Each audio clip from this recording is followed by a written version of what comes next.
giving him authority. Know ye not that you have dominion?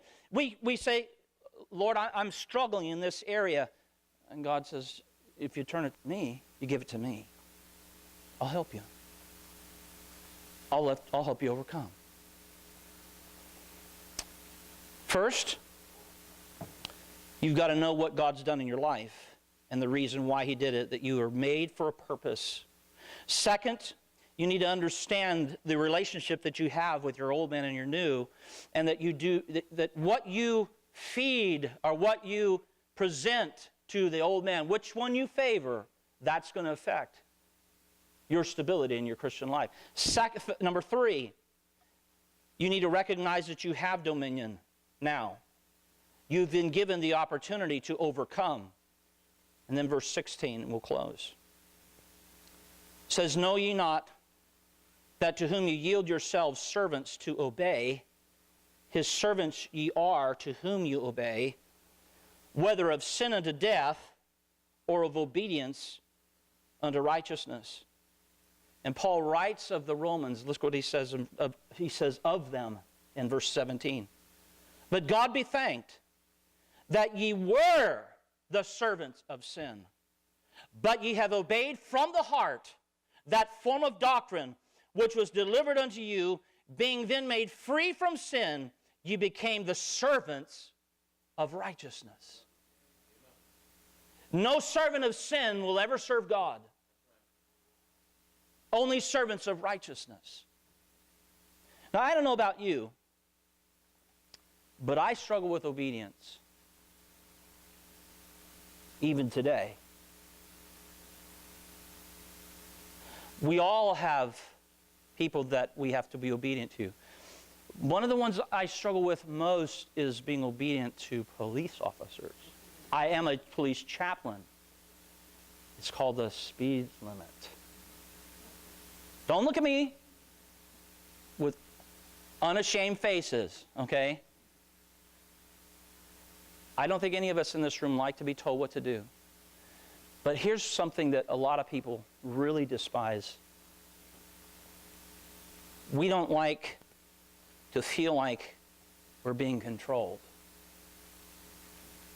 And whether you realize it or not, when you yield yourself, your members, as instruments of unrighteousness to sin, you are under the control of Satan. Now that ought to chap your hide. That ought to make you absolutely beside yourself and angry. But you and I, when we sin, don't recognize what we are doing. We don't understand. We have subjected ourselves unto the control of Satan. The Bible says, neither give place to the devil. That's exactly what you've done. You've opened your life up to him. He's calling the shots. You're saved. And he's manipulating you. He's whispering to your old man. And you become your own worst enemy. You know what? I've said this before, and I've heard other preachers say it, and I think it's biblical. Satan doesn't have to worry about most of us.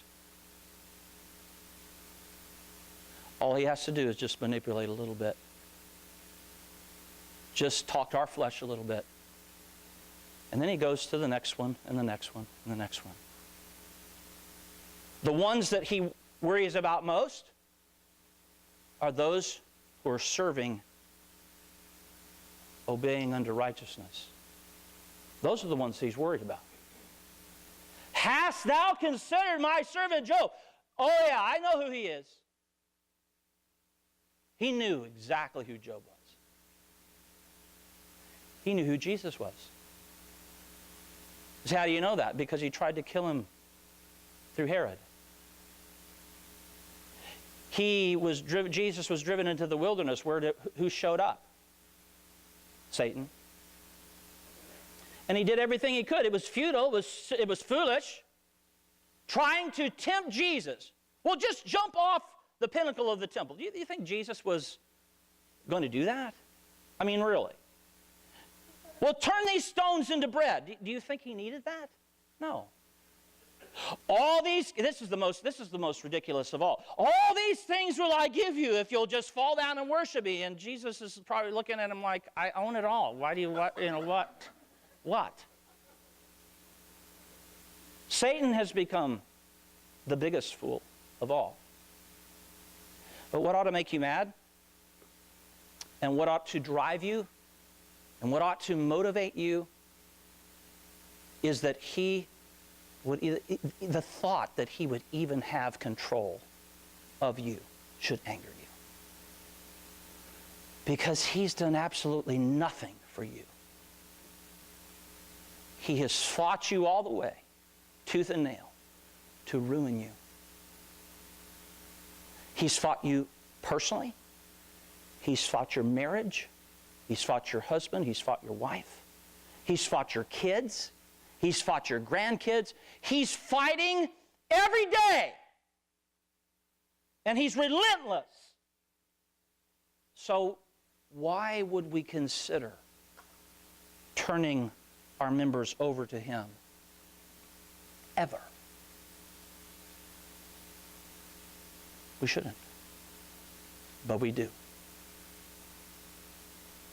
You know the wonderful thing about God and his grace? I love what Alex said. The Father's always there to meet us when we come back. But here's what we don't get. When we come back, we may be put in a field somewhere.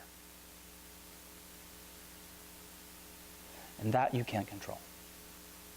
Paul said, I keep under my body and bring it into subjection, lest by any means when I preach to others, I myself should be a castaway. You can be a Christian and become an observing Christian. Not because you want to, but because you've been forced to. I don't want to be forced. I don't want to be like a Judas who wouldn't receive Christ and went out and hung himself, as in the potter's field. Nor do I want to be a Christian who has been saved, who's been forgiven, who's been given every tool to make it and to survive, and who has on every turn been shown by God his love, his grace, his mercy, his forgiveness, only to shun it. And then to come back and not be able to be. So think about it. Are you continuing in sin? God forbid.